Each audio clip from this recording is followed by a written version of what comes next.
please consider supporting the channel by becoming a YouTube member. It's only 99 cents a month, and even that little amount can make a big difference. If you would like to support the channel further and gain access to special content, events, features, and merchandise that are only available to patrons, please join us over at Patreon at patreon.trek-world.com. Now, recently another video was produced about the 1977 book, The Making of a Trek Conventions by Joan Winston.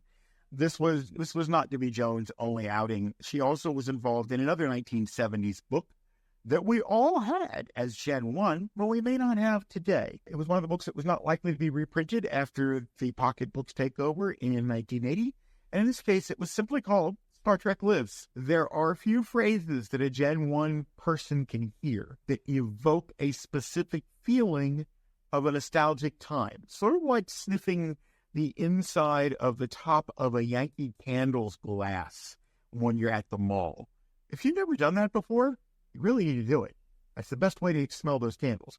Close your eyes, lift it up, hold it to you. It's going to bring a memory back. That's the beauty of this book and its name. Now, the book is pretty ambitious. It wants to really take a look at what Star Trek is and why it's thriving and how it's thriving. So it divides the book up into like 10 sections, and each section is referring to an effect. The first of which was called the Discovery Effect, which is how fans discovered Star Trek. And this is a fairly common topic here at Trek World. You hear me ask you all the time on one-on-ones and during live streams, what was your first episode? What do you remember about when you first discovered Star Trek? What was it in Star Trek that made you realize that you weren't just becoming interested in yet another weekly show, and we became interested in a lot of them, but that you were actually becoming interested in something that possibly could be the cornerstone of your foundation, of your worldview? And they've collected quite a few stories about how fans discovered Star Trek. So I thought that was pretty interesting. And they moved from Discovery Effect to what they called the Tailored Effect. And the best way I can describe what the Tailored Effect is, it's how Star Trek fit its audience. Keep in mind, this was written in the mid-1970s.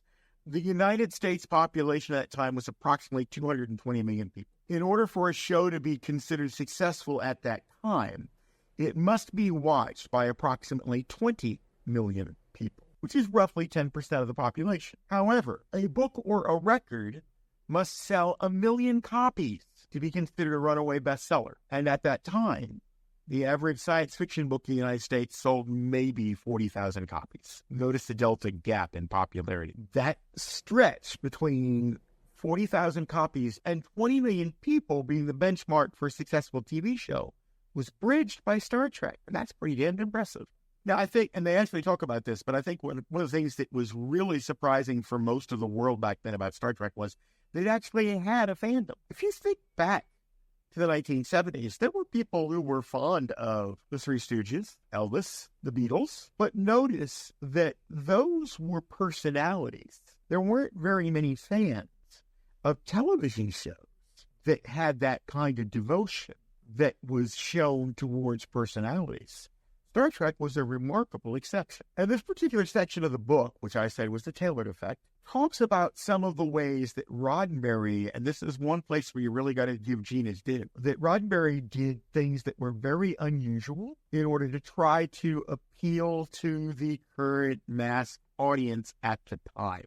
If you have any videos, photos, or documents that you would like to donate to us, please feel free to send them to Jim at trek-world.com or submit them via the web at submit.trek-world.com. And I think he nailed it. Chapter 3 I thought was pretty good. The name of the chapter is I Never Really Should Have Answered the Phone. Anyone want to take a guess? Joan Winston, and how she got involved with the Star Trek fandom. The next effect they go on to is the Spock Charisma Effect. And oh my word, what can you say about that? The charismatic appeal of the character of Spock was completely unexpected by Hollywood, who really thought the public would object to Spock. It was also completely misunderstood by Hollywood. And I think even Star Trek struggled with exactly what to do with this character, certainly during the TV series. After the TV series, maybe we had learned enough from listening to our audience to know where we wanted to go next. But it still didn't work out all that well, if you remember how wooden the character appeared in Star Trek The Motion Picture. By the time we got into Star Trek II, I think we had given us a Spock that I believe represented the evolution of what Gen 1 fans wanted to see. Chapter 5 covers the optimism effect. I don't think I really have to tell you too much about that. Even today, almost 6 decades later, when the world seems to be going straight down the tubes in a handbasket, Star Trek still gives us optimism. Every version of Star Trek gives someone optimism. After that, we move on to the goal effect. What was it that you specifically had in mind to accomplish with Star Trek, and how did you get there?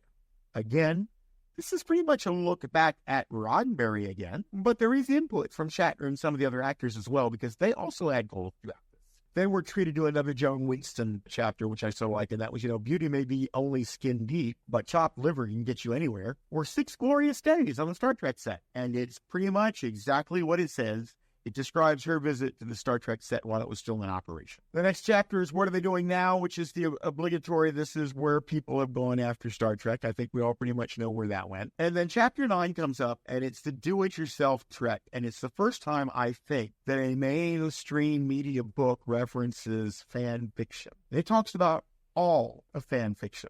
To us, the modern-day fan fiction, we think, Star Trek Continues, Star Trek New Voyages, Star Trek Phase 2, that they represent the epitome of fan fiction. But fan fiction began with handwritten stories, or if you were lucky, a typewritten story shared with your friends and maybe mailed out in a mailing list. And sometimes the stories were interesting generically. Sometimes they were more than a little bit risque, and sometimes they're downright controversial. But the interesting part was that people saw and people created fan fiction for Star Trek in so many different shapes and styles. That is a unique reason why the fandom still exists to this day. So while not as much as a must-have as the making of the Star Trek convention, Star Trek lives is a good read.